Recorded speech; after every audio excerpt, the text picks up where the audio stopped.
Hey guys, this is Blockkade, aka Kade Crypto, and today, along with Josh Igoe, we're going to be talking about Libra and what it means for the crypto market. And if we have time, we're going to talk about the recent HODL Moon trajectory of the crypto market. And now, a word from our sponsor. HODL Moon! I'll take an ice Americano, please. And how will you be paying, sir? With Libra. I'm sorry, your Libra account has been permanently banned for wrongthink. Please report to the nearest Libra bank for enhanced interrogation. But my life savings were in there. And I have a family. Don't send me to jail.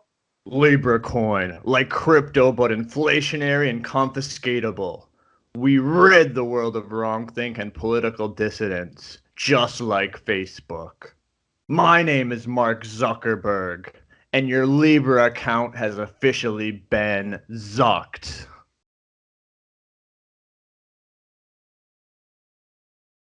And we're back to the Dark Side of the Moon HODLcast. I'm Blockkade, aka Kade Crypto. And I'm Josh Igoe, aka Josh Igoe.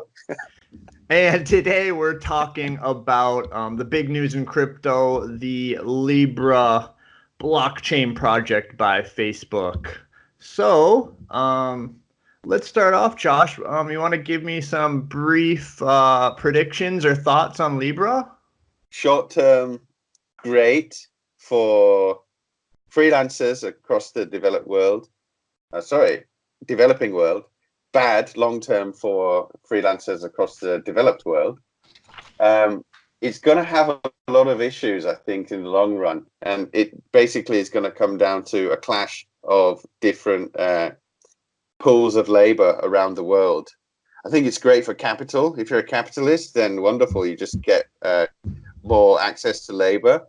But I think in developed countries, it's going to be problematic because you have very well-developed economies and also protections for workers in countries like the United Kingdom, Canada, United States even,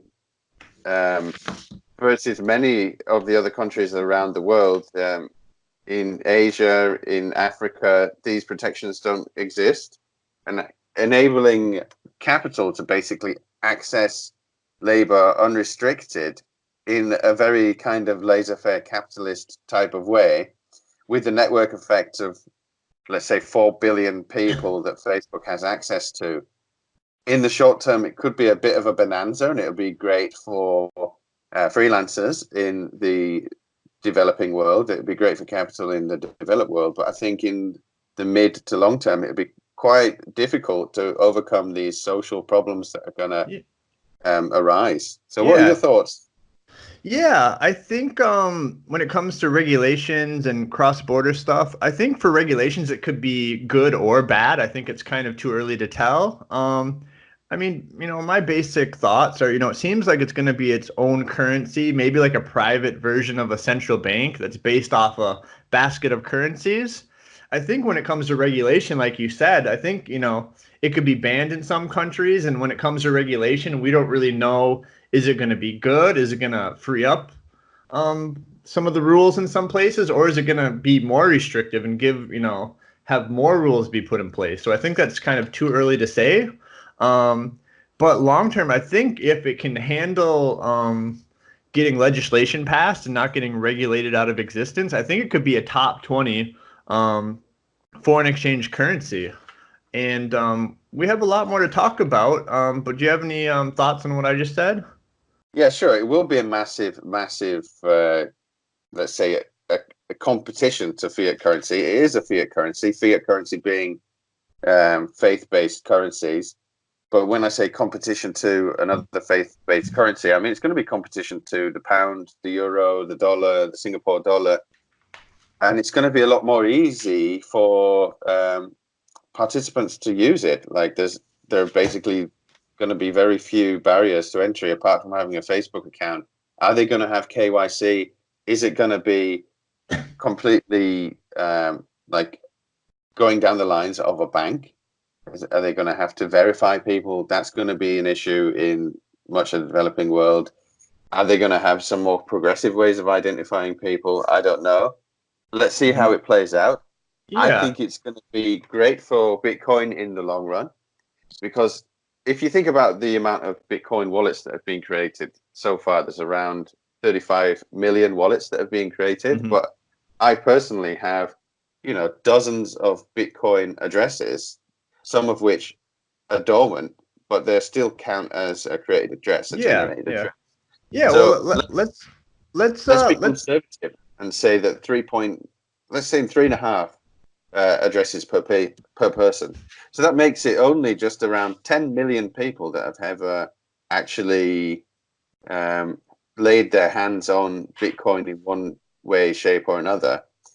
But when you've got the network effect of 4 billion people with access to Facebook, and let's be conservative again and say 2% of those people really get involved in the cryptocurrency space and use it or explore it, that is 80 million people that are going to have this newfound knowledge of cryptocurrency, and it's inevitable that some of those people are going to come full circle back into Bitcoin. yeah, So I think definitely. the long run, it's great for Bitcoin. Yeah, well, let's take a deep dive into this article I wanted to talk about. Um, Caitlin Long had a really good article. She actually did an interview, I think, with what Bitcoin did. But I kind of wanted to get your take on it and my take on this article, and we can kind of dive deeper into some of the topics on the Libra coin. So this article's kind of been blowing up. Everyone's been reading it, talking about it, and I kind of wanted to see if you agree or disagree with some of these points. So you kind of already mentioned this quite a bit. Number one is Facebook's cryptocurrency will be a powerful force for good in developing countries. And it just mentions that, some developing countries are notorious for their lack of discipline. Right now the key one being Venezuela. And one point she makes is this cryptocurrency will exert fiscal and monetary discipline on developing nations, which will improve people's lives. So what do you think of that first point? Well, I think that they will go towards a more stable currency, and that would just be inevitable, though.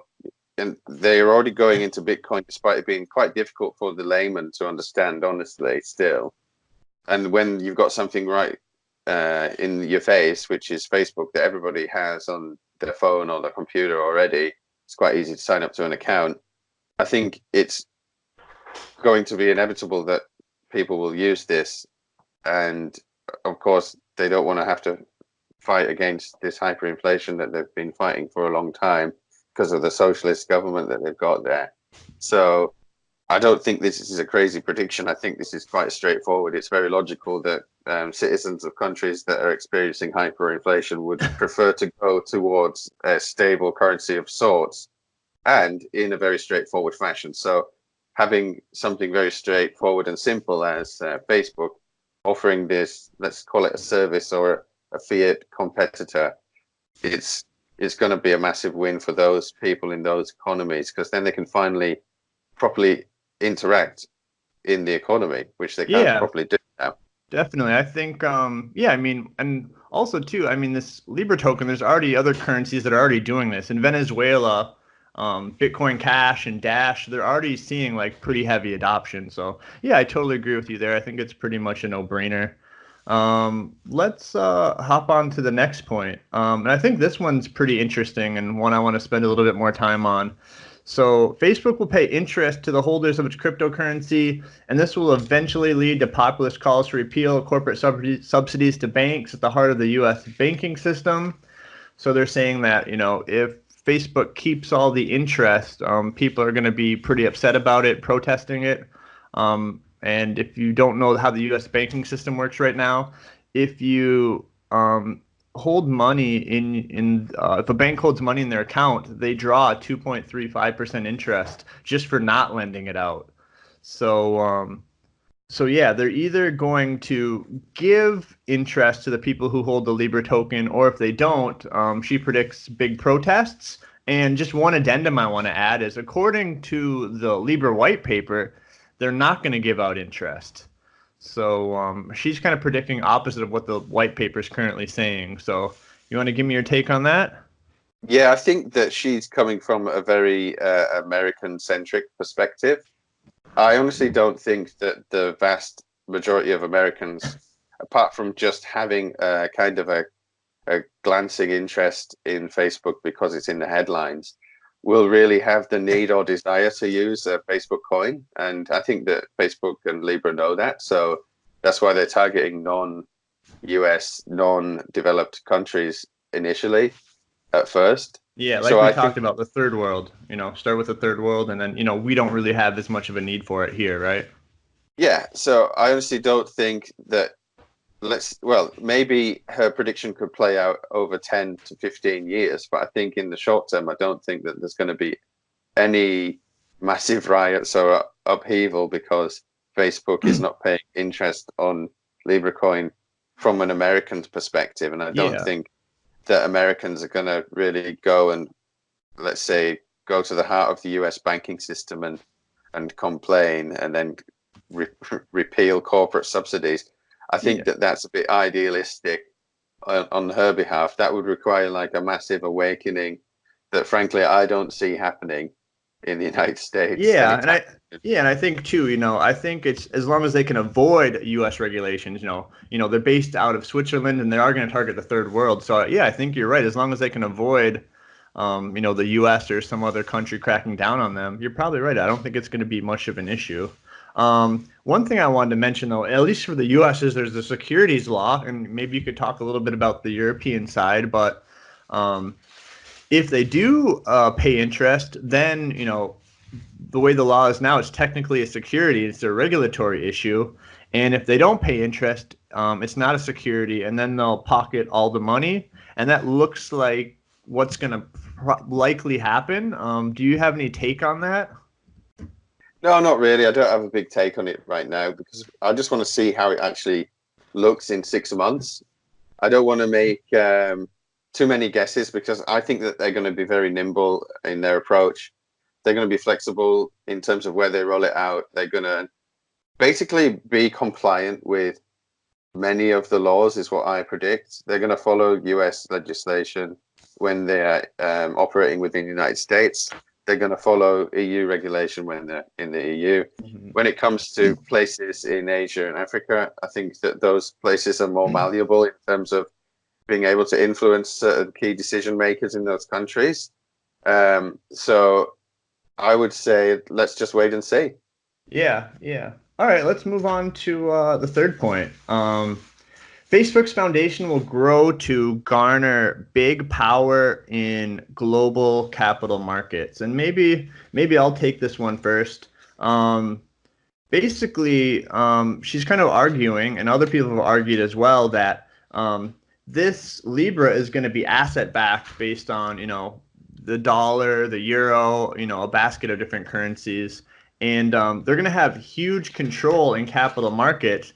And they're actually, if it really blows up, and you've got millions, hundreds of millions of people using the token, they could actually affect the price of currencies. Because if they dump hundreds of millions of dollars or hundreds of millions of euros, that could even affect the currency markets. So I thought that was kind of an interesting thing. So that could be a force for good, or they could do some potentially troubling things with that power. What do you think about that? Yeah, honestly, I think that it's scaring the scaring the living daylights out of the developed economies, really. You can already see that the way that they are reacting in the United States. Senator Maxine Waters saying that we need an inquiry and we need to prevent this. The French have said no, they don't like the Yeah. idea. Yeah, I mean, not only developing countries, they're definitely scaring developing countries. They're scaring developed countries. Yeah, I think France, they wanted to regulate it like an hour after the news broke, right? Yeah, and to be honest, I can completely sympathize with that position that they have because when you look back to people that were against GATT, for example, or the World Trade Organization, or basically the harmonization of the global culture and the global economy, globalization that we've experienced since the late 80s through the 90s, really accelerating in the 2000s. And now we live in a fairly integrated, globalized world. People like James Goldsmith in the early 90s were completely convinced that this would cause massive social problems. And in many respects, they've been proven right in a small scale. If you look at Brexit, for example, the United Kingdom, you had massive movement of labour into the United Kingdom from, let's say, poor Eastern European countries as a response to like the harmonization of economies. And I think it's caused a certain amount of upheaval. And then if you look at the NAFTA agreement in the United States with Canada and Mexico, along with America, that caused a lot of problems in terms of the manufacturing industries in Canada, as well as the Rust Belt of the United States. And it caused a lot of social problems, which, Trump really appealed to in by and large, in large respects. That has the similarities between Brexit and Trump in some respects. I think that this further globalization of the economy through basically a private corporation is going to accelerate that social upheaval further, and it's going to have unintended consequences, the likes of which that we've never seen before. So I can completely understand why some of the developed countries are just like, whoa, slow down. Let's think about this a little bit more, because I think it's great. I love capitalism. So as a capitalist, I think it's a great idea fundamentally. But as someone who's being pragmatic and then seeing what is likely to happen based on what's previously happened in the past, I think it's quite likely that it's going to have some unintended consequences which we haven't really considered, and one of which being social upheaval. Yeah, I think you're right. If through the Libra coin, some of these developing countries are going to be competing with developed countries, and that's not going to make the people in the middle class and the lower middle class very, very happy, because they're going to be able to compete with them and charge a lower rate. So I think that's going to be an issue. Yeah, I mean, if you're a laissez-faire free market capitalist, you can say, well, the market will correct itself quickly, and then that labor in developed economies can go elsewhere. But in reality, it's very difficult for that to happen when you've got such a regulated economy in the developed economies. So unless the whole world goes ANCAP, which I doubt it will, then it's going to cause some problems. Yeah, because, but it's hard to regulate the internet. I think, for some things, whatever you're doing, there's so many services you can offer online, and things are being outsourced. Call center, teaching English, someone in the Philippines is going to charge a lower rate than someone in the UK. So I think it could lead to like wage stagnation in the developed world.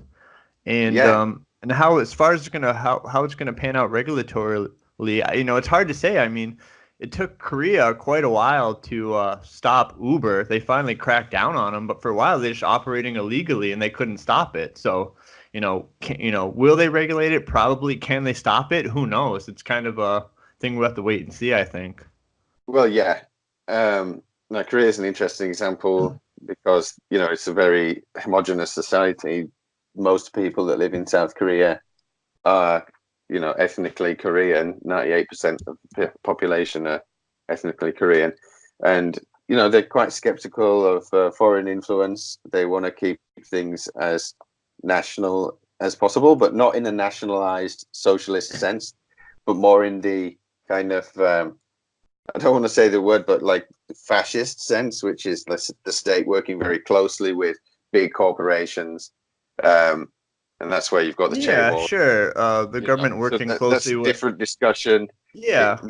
But anyway, that's how they could get rid of Uber, because the big companies that have influence that are Korean within the Korean market were basically like, this foreign entities taking a piece of the pie. Let's just close them out. You can still get Uber Black in Korea, which is nice. You can get the the higher end. You can get the Mercedes. You can get the What they basically cracked down on it and made a Korean copy of it. But anyways, let's hop into the next Yeah. topic because this kind of ties into what we were already talking about with regulation. So Facebook will face regulatory number 4. Facebook will face regulatory uncertainty, which will shed light on many outdated financial regulations in the process. And one thing she said is, will users face the absurdity of needing a U.S. brokerage account to buy a cup of coffee with it? So right now, there's every country's different. But basically, in the U.S., if you want to follow the letter of the law, um, in Portsmouth, New Hampshire, there's a bunch of places that offer that you can, go to restaurants and hotels with Bitcoin Cash and Dash and a few others. But according to U.S. law, if you bought Bitcoin Cash at $300 and it goes up to $310, and then you pay $10 for a couple beers, you're supposed to log that as a capital gains because the value of your Bitcoin Cash went up between the time you bought it and the time you used it. So, basically that makes it impossible to use it as a functional currency without being in fear of being non-compliant. So you've got this crazy issue in the US, and then you've got other places where it's not a big deal at all. In Japan, you're seeing a lot of Bitcoin Cash adoption with Roger Ver and Bitcoin.com, and you can just go into a bar or restaurant and just get out your wallet and buy some sake or something. So I have mixed feelings about this one. It's could it change all the regulations? I think it could be really good, and just Bitcoin Cash is can be accepted all over the world, or Dash or Libra or Monero, Grin, whatever. But I also think it could be really bad because, like you said, developing countries, a lot of people are scared of cryptocurrency because you can't just print it ad nauseum whenever you feel like it. What do you think?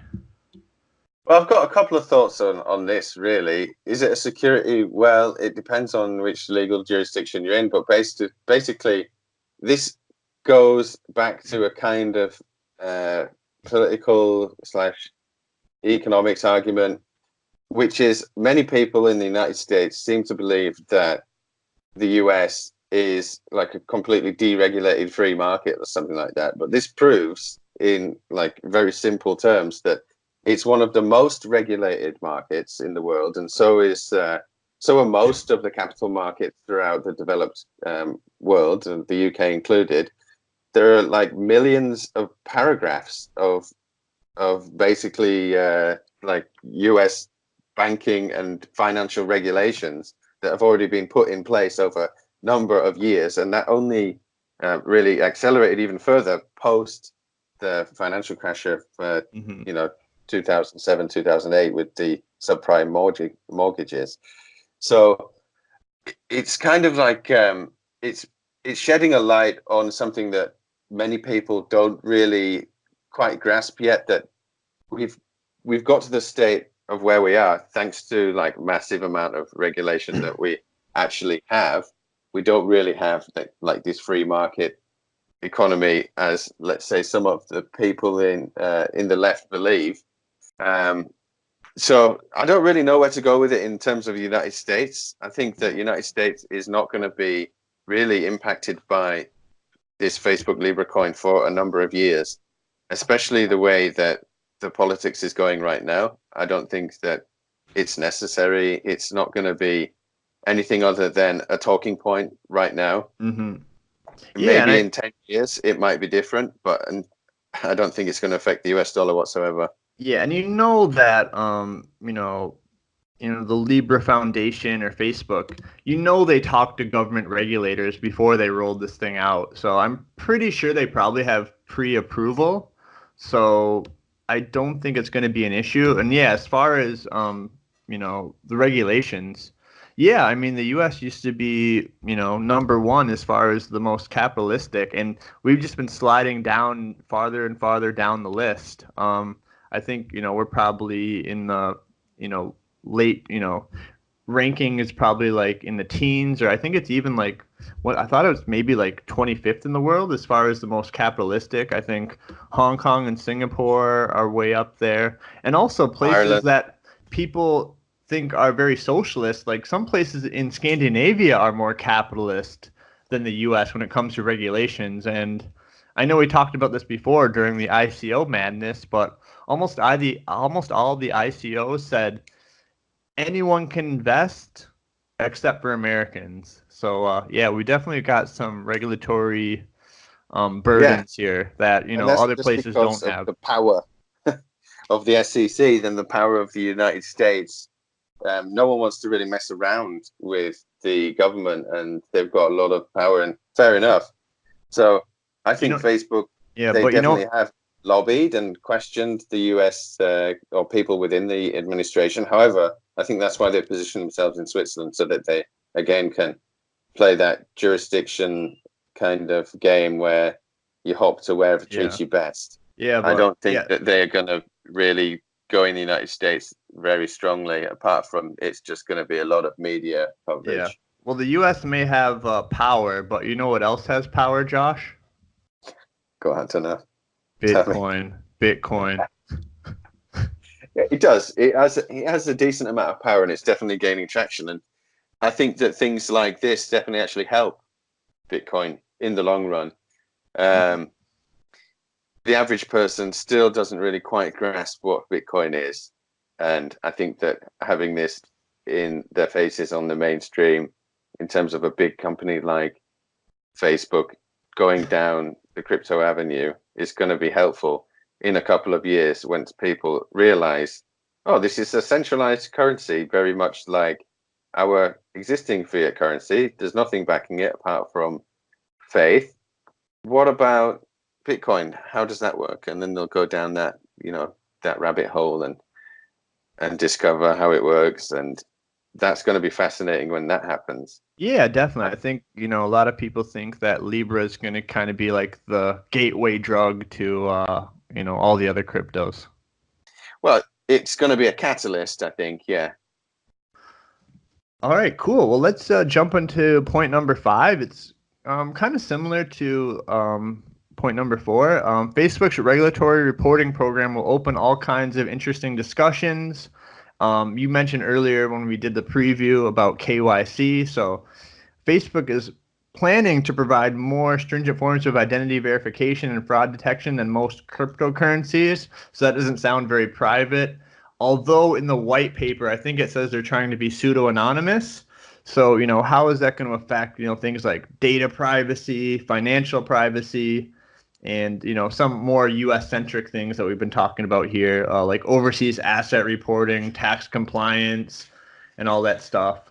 So, Yeah, this is where it gets pretty, I would say, sinister in a sense. yeah, exactly. So, is it going to be pseudo-anonymous or is it going to give officials the ability to trace, monitor, and analyze, every dollar spent or every Yeah, so Libra coin spent? This this is, is the problem. this is When they say the, they've got, yeah, we're this is both being the polite. this is the we're gonna well I mean we can hop in and back and forth. This is the Yeah, Orwellian nightmare, which like where everything's on the blockchain, there's no way of doing anonymous transactions. This is like the nightmare scenario, right? well, yeah, when they say stringent forms of identity verification, so are they going to do like full KYC, or am I going to scan my fingerprint? Do I have to do a retina scan? What does that mean? And then when you think about cash, it should be basically anonymous. That's how cash works. Yeah. When you've got a $10 bill, you can just give it to someone else. No one knows where that is. And Yeah, it's having this fungible. digital footprint of where you've been and what you've spent, it's more like China than it is America, to be honest. Yeah. The way that Yeah. Well, sounds. I So think, yeah, you'll have to do fingerprints, iris scan. Josh will probably have to chip you, put a little RFID tracker in you. yeah, so that's the concerning thing. But then again, this seems like it's just a way to kind of appease what is a quite regulated US financial system. Yeah. If they want to play ball in the United States, then they have to do these things. Yeah. So it's kind of concerning. I'm not a big fan of that aspect of it. I think that that's going to turn more people into fans of decentralized currencies or decentralized digital assets like Bitcoin. Yeah, and actually, that was the point I kind of wanted to bring up here is that we've been talking about Libra coin because of our interest in finance and also our interest in crypto. That's what the show is about. So, when it comes to these issues, potential issues with Libra coin, I think we should talk about cryptocurrencies that don't do these things. I'm a big fan of Bitcoin Cash and Dash and Monero and maybe even some of the smaller tokens that are kind of more privacy based. So, what do you think are the use cases for those, and what are the advantages and the reasons that people are so hot on some of these tokens? Monero is supposed to be pretty private, and Bitcoin Cash, there's coin mixers now, so it's pretty much impossible to trace it. That is the fungible digital currency that can't be traced. Yeah, I mean, that's very exciting for people that believe in free markets and people that believe in freedom and people that believe in liberty.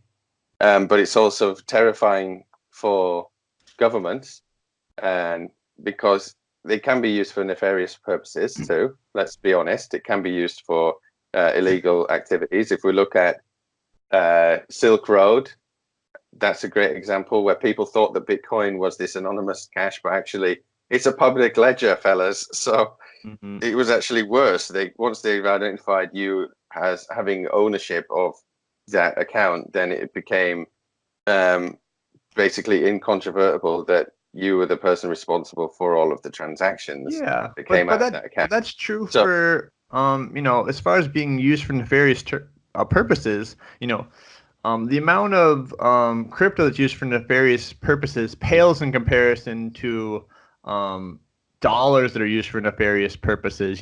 Just cash dollars that are used for nefarious purposes, and also an issue. Thing that I'm not a big fan of, and are banks. And there have been several giant banks that have been given multi-billion-dollar fines for financing terrorists and drug kingpins in the South America, and they're just using the banking system and paying off bribes or something, and they're using the dollar, the euro, and other currencies for nefarious purposes, and that pales in comparison to the small amount that Bitcoin's used for nefarious things, right? yeah, sure. I'm not saying that the only use case for cryptocurrency is illicit things, but it is a use case, and that's what makes governments concerned, because they literally cannot shut down your account, whereas they can close your bank account. That's the difference. So I'm interested to see what happens with this Facebook coin. I think it's going to be a massive enlightenment along the next 3 to 5 years. I think it's going to cause some social problems, like I've mentioned, but also think it's going to create some great innovation, and it's going to create some new industries, and it's going to actually open up capital markets to lots of new labor, and it's going to be really good for developing economies, especially in the short term. So I'm excited to see where it goes. I think that lots of these outsourcing sites that you have, like Upwork, they might adopt it as their like de facto currency rather than having US dollars or going through PayPal like they currently do, because it'd just be a lot simpler with lower fees, and that's better for both parties. Yeah, and I think too, there's a couple big things in crypto, and one is bank the unbanked. I think there's 1.8 billion people that don't have a bank account, and pretty soon your bank account's going to be on your computer, on your smartphone, or maybe you'll have a little ledger that you can plug into your phone. But yeah, I mean, I think a lot of people are just going to leapfrog the banks the way in the third world a lot of people leapfrogged landline telephone lines. They went from no phone to having a cell phone. So I think it could be a good onboarding for people that don't have a bank account. A lot of times when I traveled through, Cambodia, Myanmar, Laos, no one had a bank account. They just had cash, and like their savings account was like a cow. So this is going to be, I think, huge. And another saying in crypto is unbank the banked. I think we're going to see a transition away from banks to more of a crypto-based transaction economy, I guess. Yeah, we are. We're going to see people that are productive workers are going to be embracing this because they're going to be able to keep all of the fruits of their labor. It's not going to be subject to arbitrary taxation. You're going to see lots of innovation. You're going to see lots of entrepreneurial activities in the developing economies. I think that's wonderful. I think it's always good to have capitalism spreading across the world in as free a form as possible. It's going to bring about a rising of living standards in the places where this happens, which can only be a good thing, honestly. I think that the biggest problem is going to be the developed economies where you've got the underemployed or you've got the entitled that are used to living in developed economies, and they're used to being, I'm from America, I'm from United Kingdom, I deserve a certain standard of living, but they haven't really got anything to compete against the rest of the world with. They don't have the competitive skills, and they've relied on the government to help them. The government is going to have to do this like balancing act that's going to become nearly impossible to pull off, which is continuously support the people that are not necessarily contributing as much as they could, with people that are entrepreneurial and innovative are going to go away from the traditional banking system, so therefore they're not going to be taxed. So the government's not going to have the revenue in order to support the people that can't compete, because they're going to be using alternative currencies like, let's say, Libra coin, but then they're going to, once they've been, I don't know, red pilled or introduced to the cryptocurrency puritanism, then we're going to see like people using Bitcoin, Bitcoin Cash, Litecoin, Dash for their economic activities and just doing it in a peer-to-peer direct sense. They don't need the government saying, Yeah. great, And, I need 20% of that, thanks very much. yeah, So I it's good. think, That's where I see the problems coming, yeah. and I'm a big fan of capitalism. So I've been quite pessimistic on this first podcast. I guess it's because I can foresee what's going to happen, like a lighthouse in the future. It's almost inevitable that this is going to happen.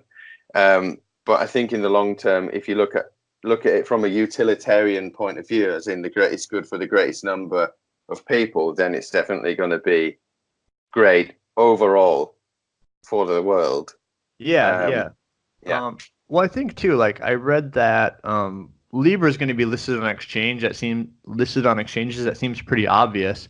So people are going to be able to onboard and offboard their Libra for the cash in their country or for different cryptocurrencies.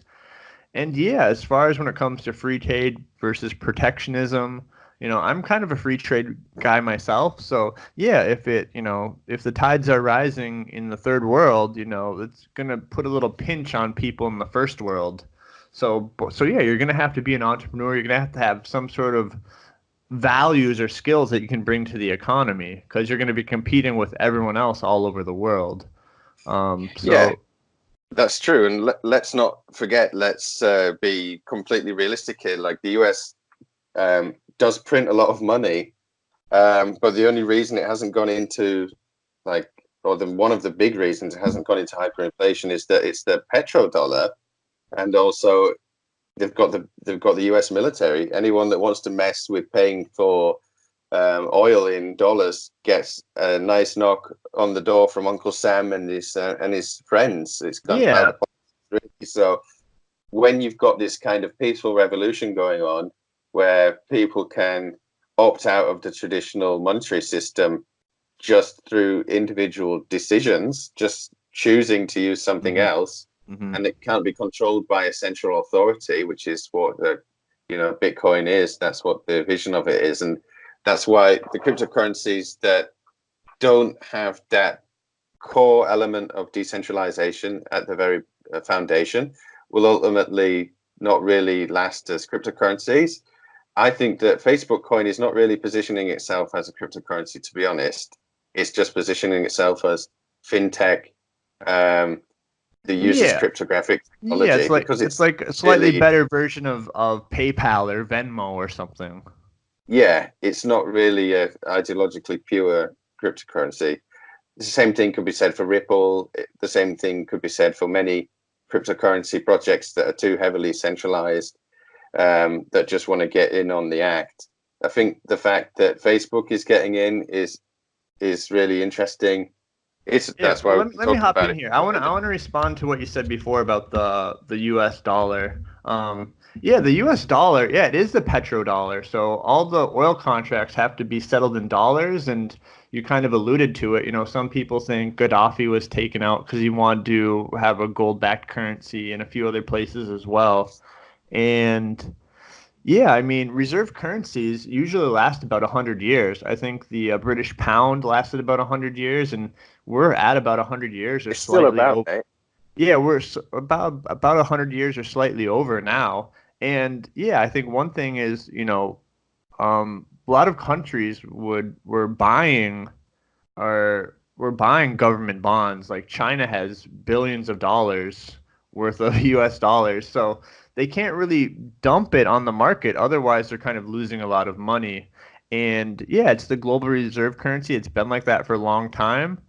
And another reason why is because other countries are printing just as much money. There aren't a lot, even though the US prints a lot of dollars, other countries are just printing as much. But, when they dump these government bonds to other countries, it's kind of like the US is kind of using it as its own like little credit card. So it can't last forever, that's for sure. Yeah, it can't last forever, but all of these fiat currencies, in theory, can't last forever. I mean, they're mathematically impossible to ever get back to being square. The whole world's living on debt. So I think it's going to require a massive paradigm shift for that to change. And I think that Facebook coin is going to be one of those catalysts to bring about that paradigm shift. So is it a good thing? Probably in the long term, if you look at the overall big picture, would it be a good thing to end complete Mhm. dependence on debt-based money? Maybe, maybe not. But I think that the United States is is kind of immune from inflation in the way that other countries are prone to inflation, especially hyperinflation, is Yeah, because people actually want to move to the United States. It has good mhm, institutions. It's got great constitution. Let's be real; it's probably the best political document that's ever been mhm. created. Of course, it has to be amended as times change and things go on, but it has the best balance of power between the different areas of government. It creates this great melting pot of people that are all united by aspirational goals. I think that that's really good. I think that that's why the US dollar is going to be safe from all of this, because if you look at the contrast is even big economies with huge numbers of people like China, um, they don't have the same faith in their own system, because as soon as they can get wealthy, they're out of there. It's Yeah, I like mean, they're playing. dumping their money in US and Canadian real estate and I think even some London real estate. Yeah, I mean, the US dollar, um, it's still, I mean, you're right, it's not as inflationary as other currencies, but even the US dollar inflates at about 1 to 2% a year, and some people think it's even more than that. But yeah, when I think back to what things cost 10 years ago and what they cost now, it's still inflating, and even at 1 or 2%, it really eats away at your money for any kind of saver. That's why you got to hop into the stock market or go into gold, or these days go into crypto. That's really even in good places like the UK or the Eurozone or the US. Those are the best currencies, and even they still inflate compared to cryptos, which really don't. Well, yeah, currencies have to inflate anyway. That's the way that they work, so that they can people are encouraged to spend. So you don't want to have the problem where, which we do have with Bitcoin. Let's be honest, like people are hesitant to spend it because it's deflationary. They think if I just hold on to this, then it might be worth a bit more tomorrow. So I'm going to put off my spending. So that's the difference between currency and something like a store of value, and that's probably a discussion we could have a different day. We should get one of our guests on to talk about that in more detail. There's a Yeah, few really definitely. smart um, people that we know that we could have on the show and discuss that. Yeah, So I think, crypto and economics and how crypto and fiat relate together could be definitely a whole show or a whole series of shows. So let's hop on to the last point then. sure. Number 6, Facebook cryptocurrency will turn out in the end to be a Trojan horse that benefits Bitcoin. And I think we kind of already talked about this, but you have any other additional comments or thoughts? Yeah, that's it's an interesting use of language, Trojan horse. I don't think it's a Trojan horse. I think what they're trying to do is has merit actually, but it will probably not work out as they intended. So yeah, it will benefit Bitcoin in the long run. It will benefit any decentralized project in the long run. It will bring about a kind of paradigm shift that has been long needed, I would say, across the world about what fiat money is, what value is, what the exchange of value between people is, how we create wealth. It's not from taxing rich people. It's through innovation and creating wealth through taking a risk. That's how anything grows. And I think it's going to be great for that argument. It's going to be really interesting to see very heavily socialized countries like Venezuela flock to this new currency, and it's going to prove that capitalism wins again, essentially. So that's where I'd leave it there. Really, I think it will take a while for it to filter down into the Bitcoin ecosystem, but once it does, wow, the floodgate's going to be open, and that's where you're going to see those huge predictions coming true for the fiat price of Bitcoin. So one Bitcoin is always going to be one Bitcoin, but one Bitcoin might be, say, $50,000 or $100,000, not too far in the future. Josh, are you hodling Bitcoin? I'm not hodling anything, actually. I don't really like to hodl too much for too long. I do like to, let's say, dip in and out for a period of months, but I don't just buy and hold forever. I think you can look at trends and you can say, okay, it's clearly going to be a period where it's going down. Let's switch over into USDT, and then when you think that the trends are shifted, then you switch back into your cryptocurrency of choice. I think I've seen too many people just hodling without thinking. So you've got to do a bit of both. Hodl, but use your brain too. Yeah. I have a HODL stash that I don't touch, but yeah, I kind of, dip in and out when I see, oh, it's like gone parabolic. Maybe I'll take some profits and buy back in on the retracement. But sometimes I worry about missing big jumps, but that's a whole nother topic. Well, yeah, let's talk about the future shows, some of the topics that we want to go over in the future. So we want to talk about crypto trading, obviously. Definitely. So that'd be a good thing that we could talk about. Things that we look for when we're making a call or we're deciding to buy or sell. I think I prefer to do it in a way that is not so technical, but it's just based on common sense. When it does go when it goes parabolic and it's just a vertical graph upwards, it can sustain that way. So that's the time you take profits. Exactly right. But we could get into this at length in a different show, and then we want to talk about what are the other topics we want to talk about? Okay? Yeah, I think I have a few more things I want to talk about with Libra, but yeah, we could talk about crypto mining. I think some stuff for beginners like crypto security, how to store your stuff in a wallet offline. I think we should talk. I think we should talk about different crypto projects, even some of the bigger projects. You don't really hear shows about them, like Dash or Cardano. What's new with Ethereum? Actually, I could get some of the Dash guys on because the Dash community in Europe is really, really strong. And the company I'm working with now is called Salamantex, and they've integrated Dash onto their device. And the community of Dash is quite passionate about actually using Dash as cash. So that would be an interesting project. I could get some of their thought leaders on, some of their community leaders. And I would love to talk about compare and contrast different, cryptocurrencies, whether that's Dash, Monero, Bitcoin Cash. ones that are actually used to transact for value, I think would be pretty interesting.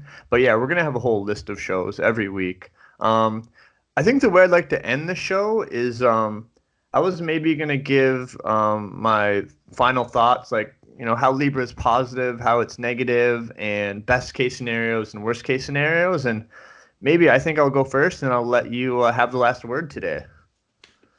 All All right, right. then. Go ahead.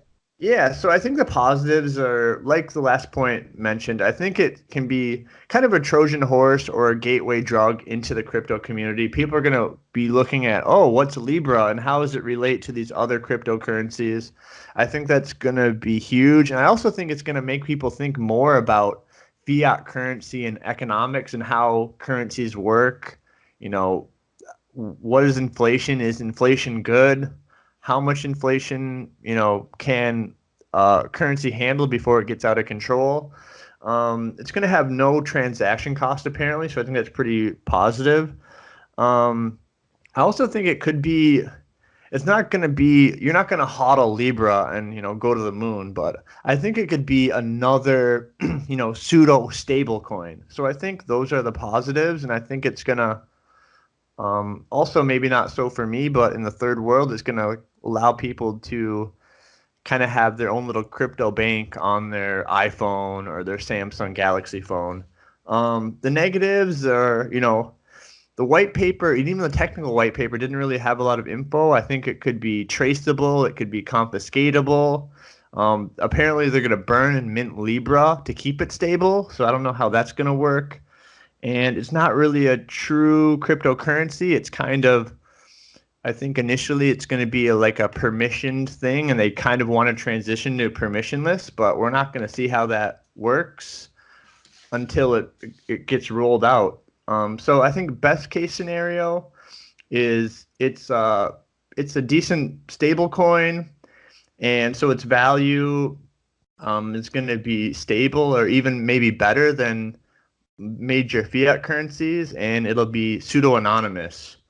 I think worst case scenario is, it's going to track all the users, buyers, sellers, and it's going to be just as inflationary as the basket it's backed by. So if it's backed with dollars and euros and a basket of Asian currencies, if those are inflationary, Libra is going to be just as inflationary. So it's not going to really allow people to keep it as a store of value.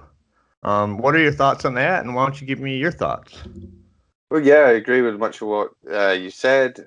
I think it's going to be really interesting for entrepreneurs. I think that you're going to see a race to be the first place to legislate positively towards this Libra coin. So I think Switzerland is where the foundation is based. If Switzerland is going to be embracing this, then I think you'll see lots of companies setting up shop in Switzerland in order to take advantage of this.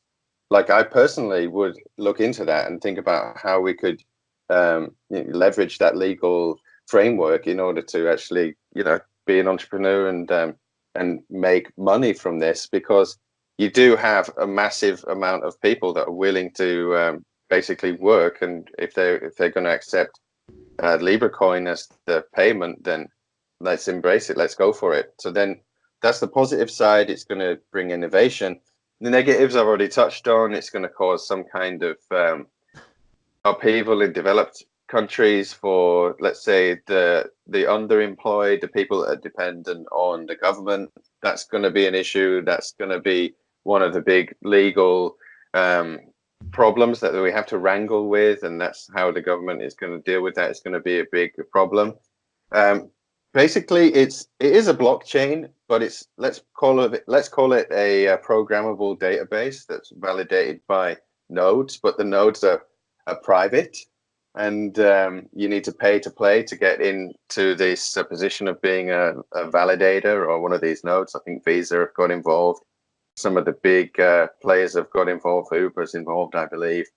So then that comes to the question, because you can actually change transactions in a blockchain. You can switch change. You can if you look at what happened to Ethereum and Ethereum Cash, Ethereum and Ethereum Classic. If you look at what happened there, where Ethereum decided to basically rewrite the chain because they didn't like what happened. They made an error in the code. So what happens in that case where you have like these big players being able to reverse transactions in a sense, because that can be possible. It's a programmable database that has certain nodes that are validators, and these nodes are like big private powerful corporations. That is a slippery slope. I think that's a negative. But I'd rather focus on the positive. The positives are going to be massive. As an entrepreneur, I think I can see employing people all across the world using Libra coin, especially in the very near term, like within 1 year of it being launched, it being embraced by millions of people and opening up new labor to capital. That's going to be brilliant. So those are my thoughts on it. I think in the long run, after 5-10 years, Bitcoin will still be standing, and the people that have fully grasped all of the things that we've talked about today will inevitably go towards a decentralized option.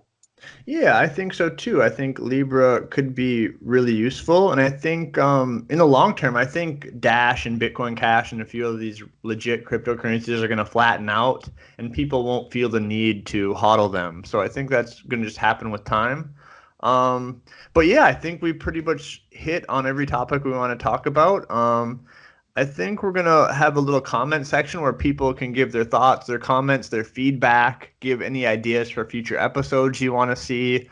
And we have a YouTube, we have a Twitter, we're gonna get a Discord. So we're definitely want to interact with the community. I hold a in-person crypto meetup every other week in Providence, Rhode Island, if you're in the area. And yeah, I guess we'll just leave it at that. Yeah, thanks for hosting today, Kade. I'm going to be joining you regularly for these shows. Let's try and get some interesting guests on through our network. I've got an extensive network in Asia. I'm based in Korea. If you're ever in Korea, if you come to Seoul, Korea, then hit me up. We can meet up and talk crypto. And if you want to talk about any other exciting opportunities, please message Kade and myself, and we can discuss further. Yeah, definitely. It's a little bit late here. I'm in the U.S. on my third beer, and I think Josh is drinking some coffee there in Seoul and Gangnam, just chilling. And yeah, that'll do it for us today. It was great talking to my co-host Josh Igoe, and I'm Blockkade, aka the HODL Model. Until next time, see you guys on the dark side of the HODL Moon.